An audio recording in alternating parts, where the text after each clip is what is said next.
Namaste and greetings, and welcome to the Center for Spiritually Integrated Arts, a Centers for Spiritual Living teaching center. I'm Reverend Dr. Raymont Anderson, the founding minister and spiritual director. If you ever have questions about who I am, who we are, what we do, what is Spiritually Integrated Arts? What is a teaching center? What is Centers for Spiritual Living? What is metaphysical spirituality? What is New Thought? Science of Mind and Spirit? How do I become a member? How can I support, tithe, and donate? All of these questions and so many more. Send an email. You have two options. SIAADMIN, Spiritually Integrated Arts, admin at spirituallyintegratederarts.org, or spirituallyintegratederarts@gmail.com. Either of those will work. You can also visit our website, www.spirituallyintegratederarts.org. Now, you may be wondering, where else can I find and follow? There are several other social media platforms that you can also subscribe and follow. Facebook, Instagram, Twitter, and our YouTube channel, where you can also find all of our Sunday messages and more. I look forward to hearing from you soon. I look forward to you being a part of this beloved community. Because we are a virtual community, it doesn't matter where in the world you are. This can also be your spiritual community, because you can have more than one. Anywhere that you feel supported, anywhere you are spiritually fed is home, is community, is relationship. So I look forward to dialoguing more, conversing more, getting to know you. Much love and appreciation. Live long and prosper. Chat with you soon. Take care.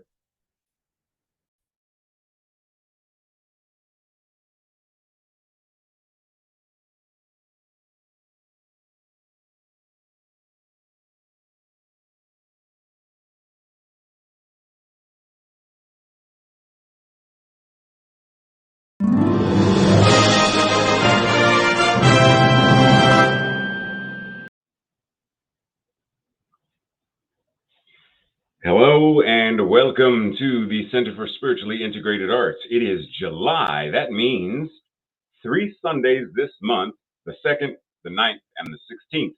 We will gather in our Zoom fellowship hall. If you don't already have the link, send an email to either of those email addresses that you see on your screen and request the link to join this after message fellowship gathering, where we have lively conversation. We make plans to go to New York and see something on Broadway and have a metaphysical discussion over dinner and all kinds of things. Also, keep track of those two email addresses. You'll find out why in a moment. Keep track of the dates. The 2nd, the 9th, and the 16th will be our July gathering dates. Now, if you missed the pre-message that, before all of this, there's that whole 5-minute promo. If you haven't been to the website, jot it down, visit, share it. If you are not already connected on social media, if you don't follow, subscribe, here is your invitation to do so, especially with such things as YouTube, because you get an update when anything new is being posted. So Facebook, Instagram, Twitter, and the YouTube channel. Also, the QR code for Givelify and for PayPal are available so that you can use those for your tithe, your donations, your offerings.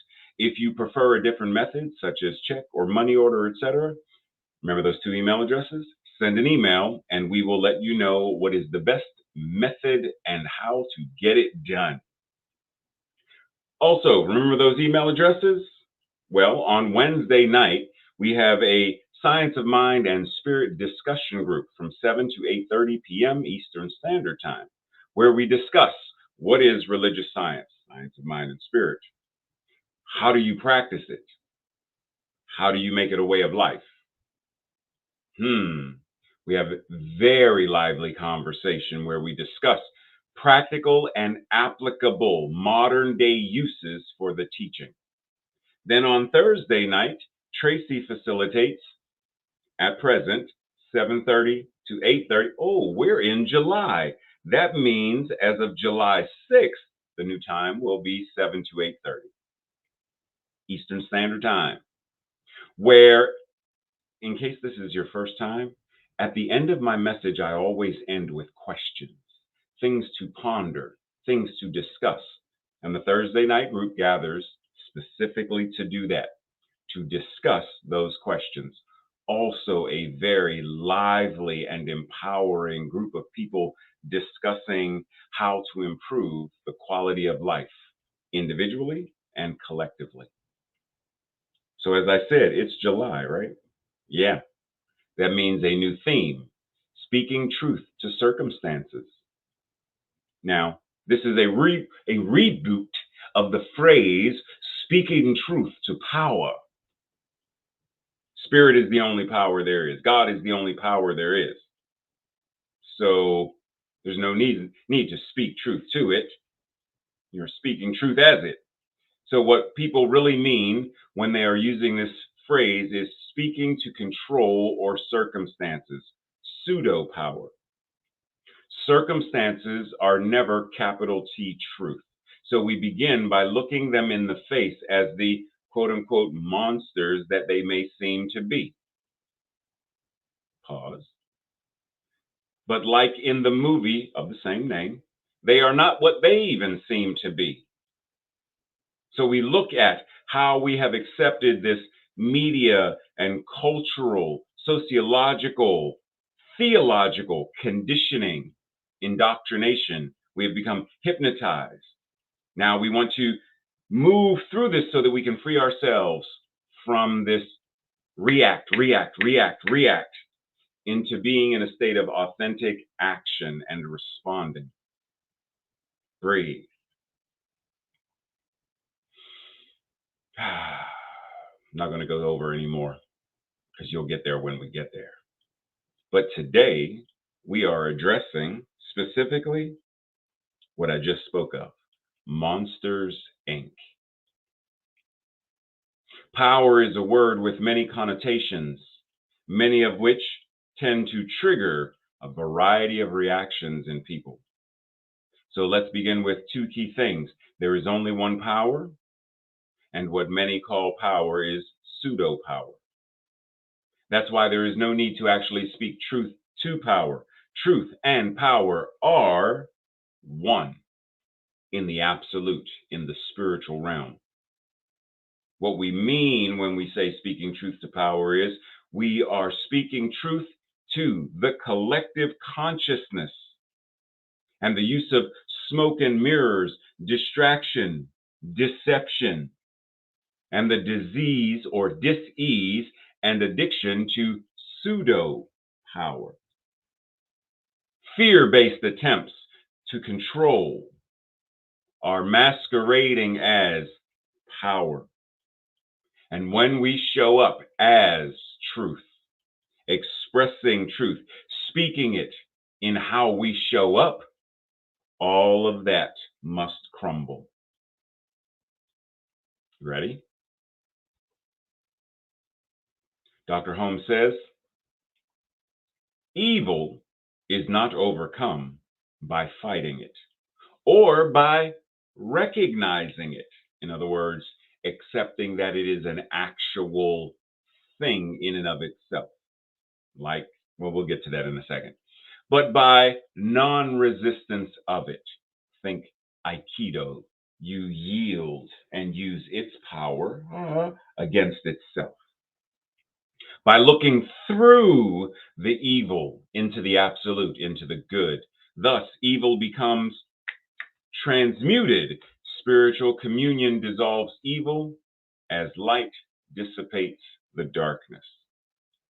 Now, this whole theme, evil, just in and of itself is triggering. Because so many things come to mind when we think of evil, and we're going to talk more about it, but breathe through each sentence as you need to. Check in with your own somatic responses. What are you feeling? What is your body telling you? And pause and breathe. Because the last thing we want to do is rush over, glaze over anything and enter into the realm of metaphysical malpractice. It's not healthy. It's not going to do any good to anybody. So let's breathe into so that evil, the energy of evil, the consciousness of evil can become transmuted in the same way that darkness automatically must fade when light shows up. So too must evil when truth shows up. Now, when we talk about evil, you said what? No, I don't understand. What is evil? Oh, evil. Something that is generally seen as being profoundly immoral and wicked. Something that is seen as nefarious or heinous, malicious, depraved, corrupt, right? These are all synonyms for evil. So let's keep in mind when we are referencing evil, we are not referencing the idea of an absolute evil. And yet, when we reference evil, we very well may be referencing how an individual who is an individualized expression of God is using their creative power for malicious intent, for nefarious purposes. Breathe. Because we have to get to the true core of the consciousness of corruption, that which is heinous, if we are going to transmute it, if we are going to transcend it, if we are going to heal it, then we have to understand it. And simply talking about there is no evil, evil doesn't exist, there's only God and God is good, that form of bypass is not going to do any good. There's no such thing as a house burning down. Oh, maybe there are. There's no such thing as, oh, maybe there are floods and tornadoes and hurricanes and cancer and rape. There are all kinds of things that occur that hurt and harm a variety of people. And while I am not saying that we use our consciousness to end tornadoes, we use our consciousness so that when someone is impacted by a tornado and they lose their house and they lose their property, we as 21st century New Thought Good Samaritans, while not bypassing by saying that's just an illusion, it doesn't exist, we step in to serve, to help, to nurture those who are in need, rather than saying, well, what was in their consciousness? Something in their consciousness clearly attracted the tornado, or it wouldn't. Just stop. Just stop. So let's breathe and move through this idea of evil so that we can transmute it. Brian D. McLaren says, that person that you call your enemy is a part of your family, part of your species, part of your story, and part of your kind. That person you call enemy, whatever that enemy may be. I hear you. And yet, part of me says, so what? The last thing most of us want to hear is that the person who hurt us or another is God, and thereby to be exonerated or forgiven or absolved of all of their abuses. So you shot up a church, you shot up a school, you killed students, you killed teachers, you killed staff, and wounded countless others. But you're God, so it's all good. No, it is not. Well, I mean, you raped me when I was young, so, but you're God, so it's all good. No, it is not. You insulted me. And yes, You are God. But clearly you don't know it, because if you really knew it and you understood what that meant, then you wouldn't insult. You wouldn't use your words to hurt, harm, traumatize, and trigger in the manner that you are with various aggressions, be they overt or covert. Because if you really understood and you were really on the path, then what would you do? You would seek to embody more God qualities. And if I'm going to embody God qualities, then I have to become present of the microaggressions that I may be engaging in that I don't even know I'm engaging in. But if I'm going to embody this more, then it means I must become more aware of this. So, yes, they are of the same species. And yes, they are God incarnating. And no, it does not mean you immediately jump into a state of saying you're forgiven. You forgive to set yourself free. First and foremost, has nothing to do with them. Forgive to set yourself free. Get the poison, the venom, the toxins out of your system. And then you hold them accountable. You stole from me. You embezzled. You raped. You, whatever it was that you did, you hold them accountable for what they have done, while also reconciling for yourself what it means that they too are an individualized expression of God. Both and. They go to jail and they're God. They pay a fine and they're God. Both and. But first and foremost, you forgive yourself so that you can move forward knowing that you too are God, that you did not attract whatever the trauma was, whatever the injury was, whatever, you did not attract it, you did not create it. The law of attraction, no, no, no, no, no, no, no, no, no, no. Not going down that road, as so many who want to misuse the law of attraction, metaphysics, etc. No, we're not doing that. So, breathe and forgive yourself. Breathe and forgive yourself and hold them accountable. Because Emma Curtis Hopkins and Dr. Ruth L. Miller say we do not have to shut down the prisons and reformatories, even when we know that in truth there are no criminals in truth, capital T truth. So our only duty is to know truth about each of these individuals.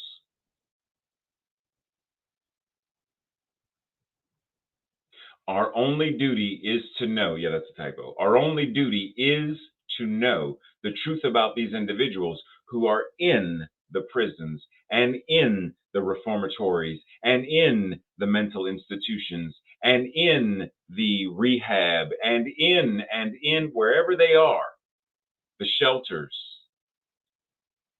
the schools, the Senate, the Congress, the Supreme Court, wherever they are. Our duty is to know the truth about them and to hold them accountable wherever they are for doing whatever it is they're supposed to be doing, wherever they are. Right? So, prisons and reformatories and mental institutions are for a specific purpose. Congress and Senate, specific purpose. Supreme Court, specific purpose. Educational facilities, colleges, high schools, specific purposes. Churches, temples, synagogues, specific purpose. Hold people accountable to do what it is you are supposed to do in these places with equity and justice, while also knowing the truth about them, knowing the truth for them. Breathe. So, monster. What is a monster? Now, generally, I know we jump into the idea of, well, we give examples of monsters. Monsters are creatures, they're aliens, they're experiments gone wrong, all kinds of things. But for the sake of what we are talking about, a monster is something or someone that triggers anxiety to a really high level and or fear in us to a really high level, such that we cannot even dare to live our best lives. Something or someone that triggers such fear and anxiety. Losing a job, the thought of, the idea of losing my job, if it triggers such anxiety and fear that it causes me to freeze up, then that has become my monster. The economy plummeting, if it has caused me to lock up in fear, worry, and dread, then that has become the monster. And based on that, there are a lot of monsters roaming around. Now, we can think of monsters in the way that we think of, the classical, the old classical monsters. And we think about what they represent. And then even if we more modernize them and bring them into present day, what do they represent? What is the monster? Because same thing as before. The criminal in the absolute doesn't exist. The monster in the absolute doesn't exist. But in the relative, there are things that trigger us, things that frighten us, things that inspire worry in us. But what do these things represent? How often are we willing to smash open the closet door and look the monster in the face and tell it the same thing Glenda told the Wicked Witch of the Wizard in The Wizard of Oz? Get up out of here. You ain't got no power here, girl. Go get back up on your broom and fly away. That's my version of it. Are you willing to face the monster? Are you willing to truly call forth your power? Now, if we're going to talk about power, then we have to be clear. What are we talking about? Because there is pseudo-power, which is what most people devour. And that's capitalistic greed. It's manipulation. It's ego-driven. It's competition where you need to get something before someone else gets it, and there's lack and scarcity because there isn't enough to go around. Pseudo-power is willing to enslave a certain race of people so that their economic power, their political power can be heightened. Pseudo-power is willing to commit genocide to take over a country in the hopes of taking over a continent, in the hopes of taking over the world. Pseudo-power. And yet, when we started, there is only one power. So that power, being God, that is the real power. That power is authentic. It is authentic understanding. It's being in alignment and using your energy of creation, using your energy of imagination to create, using your resolute conviction of your I amness to show up in the world as an individualized incarnation of God. Show up as what you are. Not what they say you are or think you are, but as you know what you are. Show up as that. That's power. Breathe. Dr. Holmes says, 1, alone in consciousness with the infinite constitutes a complete majority. There is only one. There is only one mind, and that mind is God. There is only one life, and that life is God. And that life is perfect, and that life is your life now. So the moment you are anchored deeply in that oneness, that I amness, and you know that you know, then all of creation That's why it's a majority. All of creation is with you. The law says yes, but are you ready, willing, and able to really anchor into that awareness, to proclaim and declare that you know who and what you are? To, as Plotinus says, I do not argue, I contemplate. How many of us argue? We argue with our Christian relatives. We argue with one political side versus another. We argue and we argue and we fight and we bicker. He says, I do not argue, I contemplate. And as I contemplate, I let fall the seeds of thought into the mirror of mind, which then becomes the mirror of matter. Breathe. Do we do this? Do we contemplate and let the seeds move through the process of creation to become matter, to materialize? Or is it easier to simply argue? To argue about whatever it is we're going to argue about. We argue about how the chairs in the sanctuary should be lined up. We argue about, how much the minister should get paid or not get paid. We argue about how many practitioners this, that. We argue and we argue. We argue about when the child should get their ears pierced. We argue about which bathrooms people should or shouldn't be allowed to use because of what. We argue and we argue, but rarely do we communicate and contemplate so that we can co-create. Are we being invited into that next phase, though? Or are we going to continue to simply scream and yell and argue at one another? Now, let's pause for a moment. Because argue in and of itself isn't good, bad. It's argue in and of itself is a neutral thing.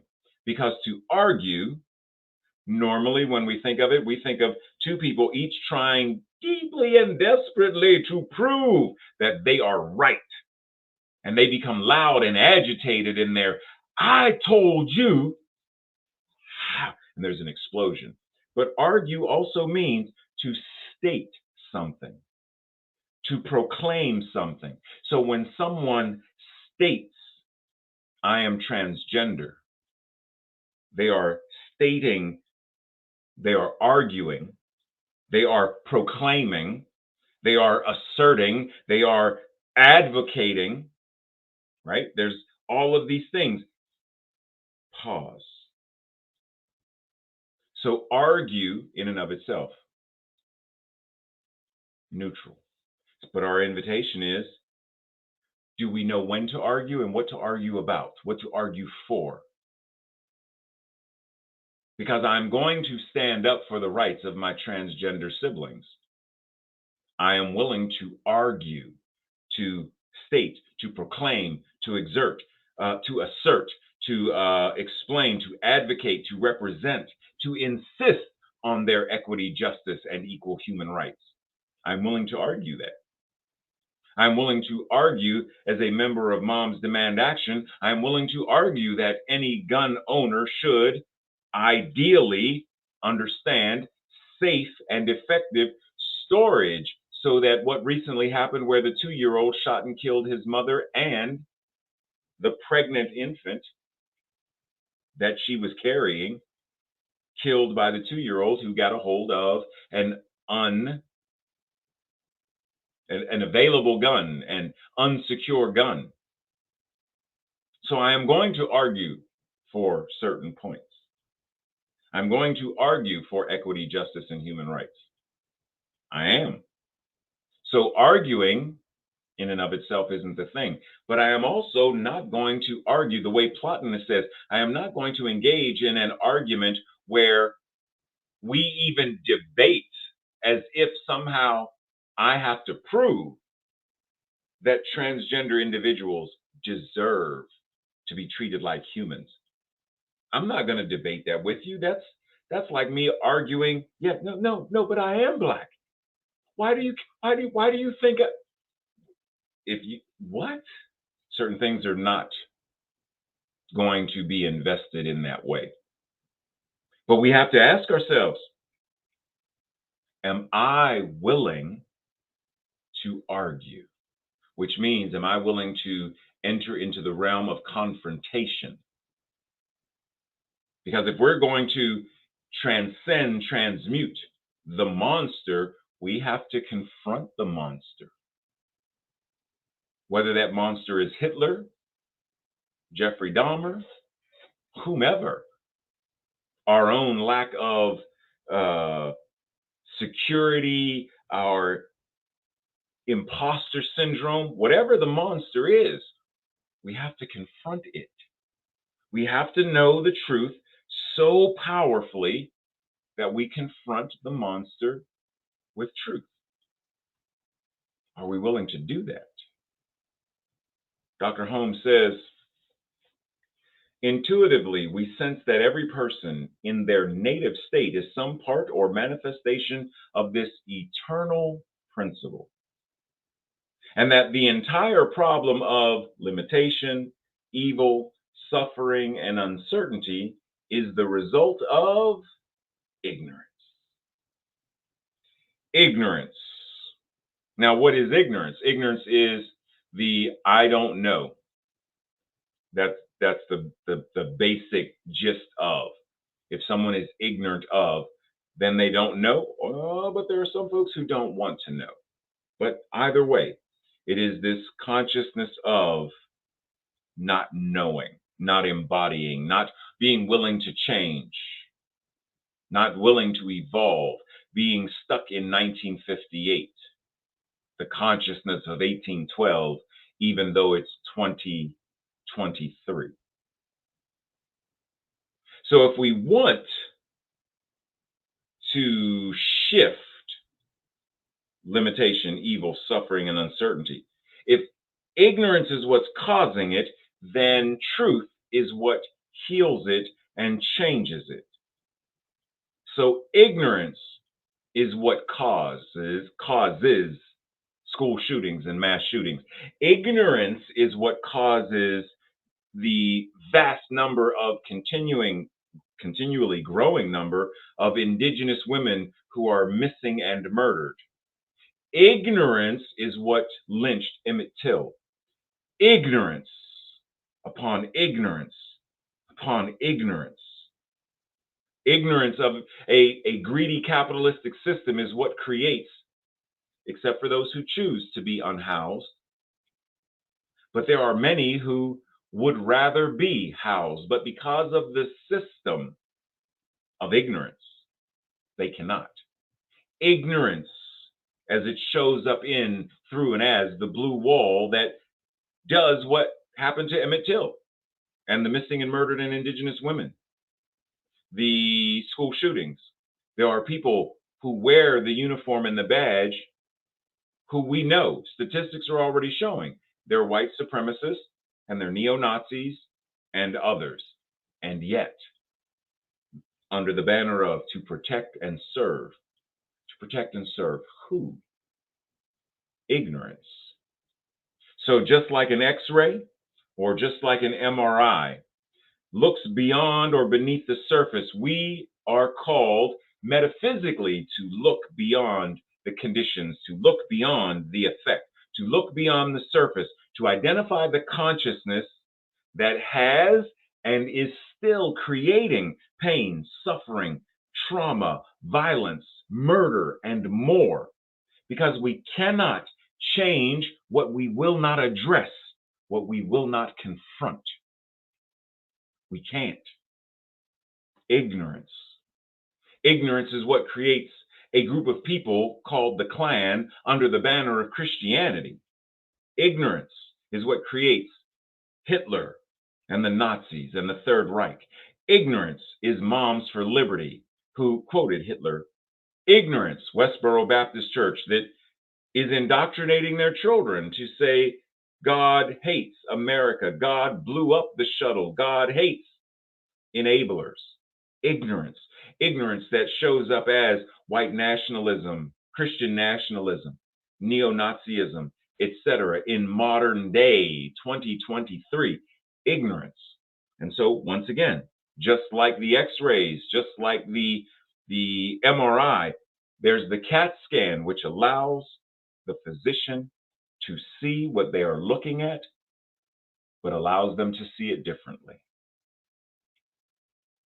Metaphysicians, see, physicians look at the CT scan.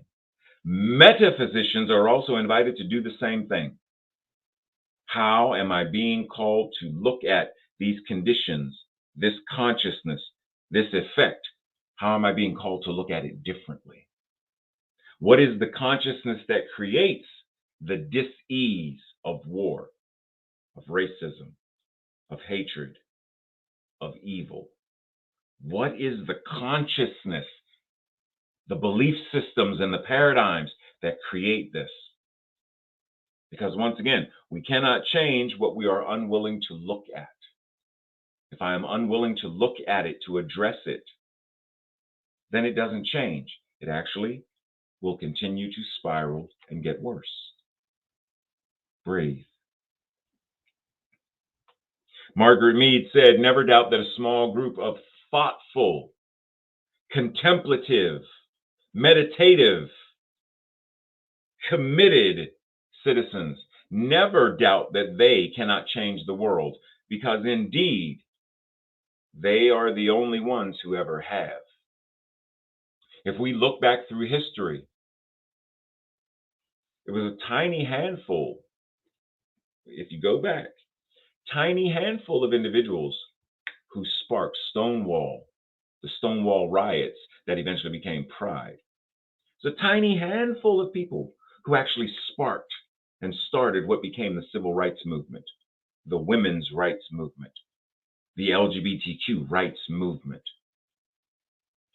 Small groups of individuals. Are we willing to be within such a group? Are we already such a group?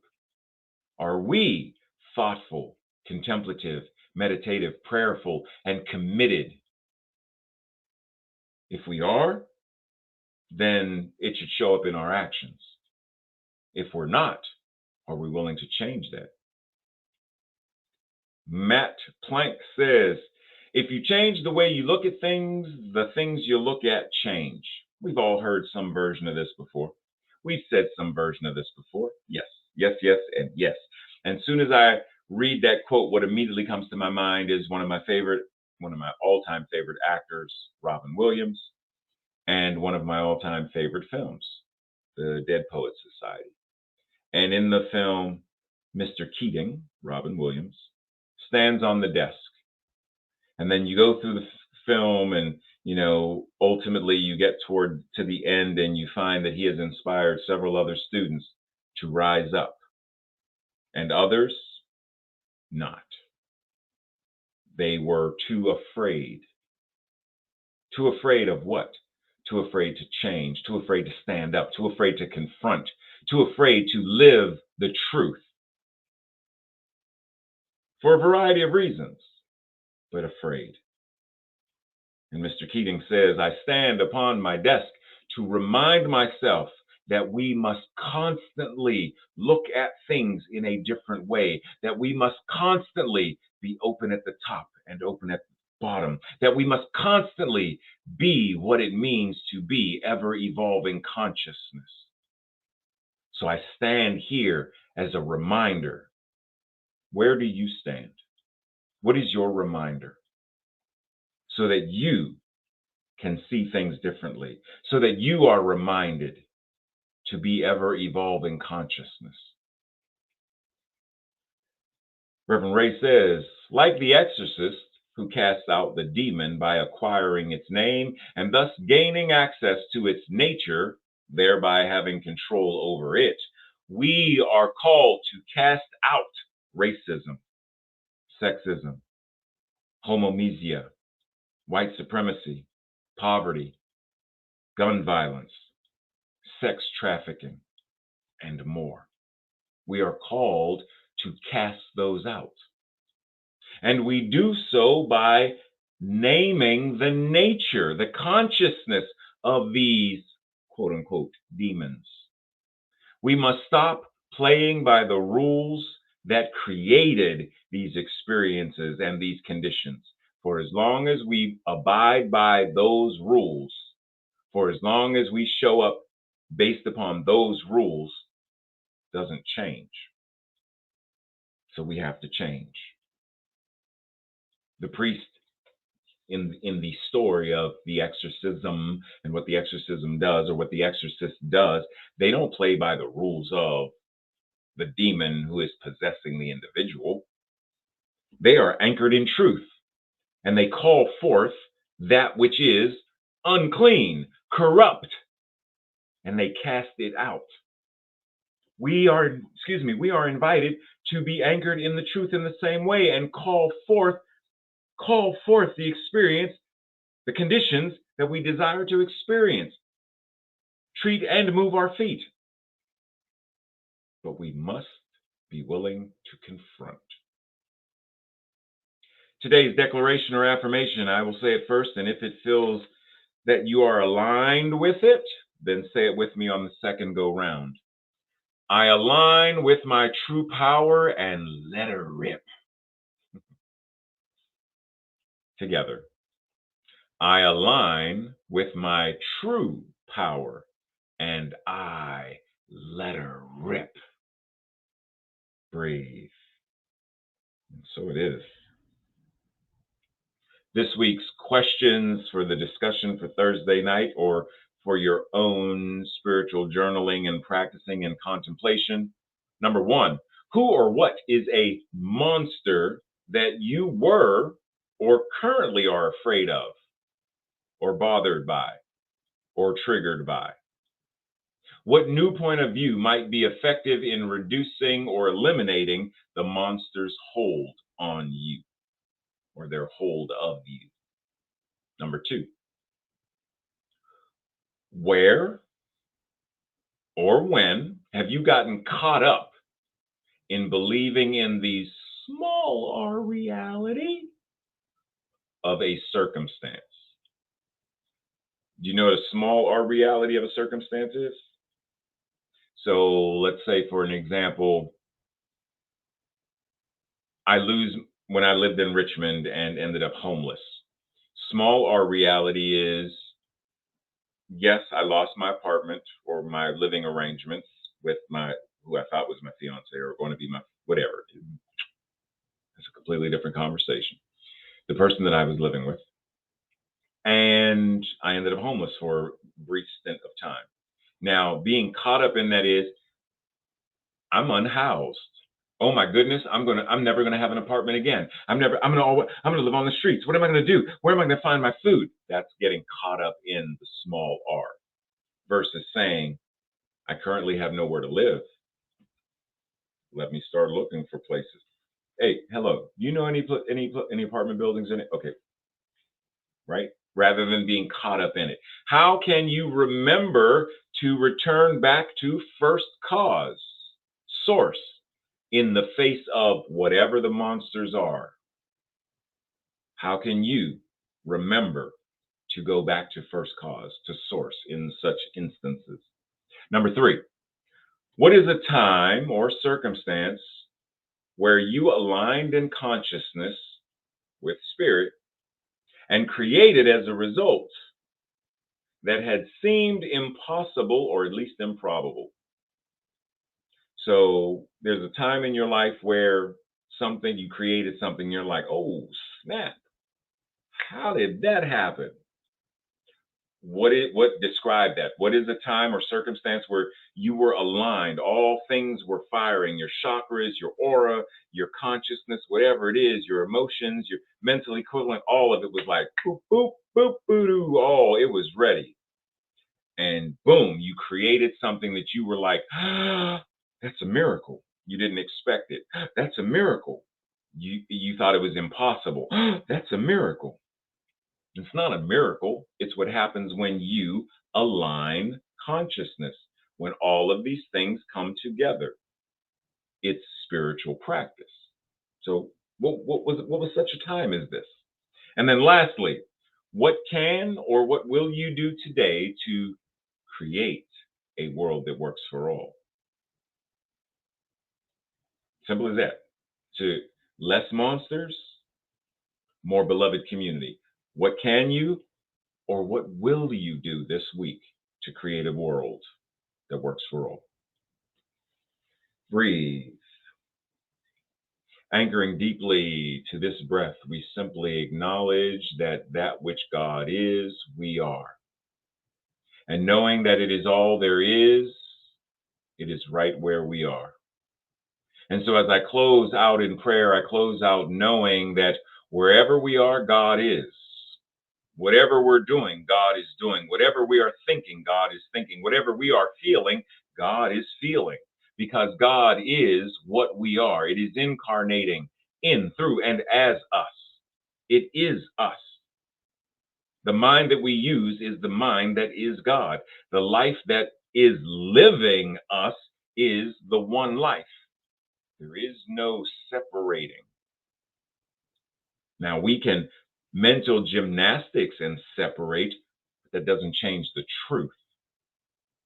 So, in this moment, we anchor and ground in this truth, the truth of love, the truth of power, the truth of presence, the truth of speaking truth to circumstances and experiences, the truth of manifestation, of creation, the truth of the divine, which is our truth. And the law says yes.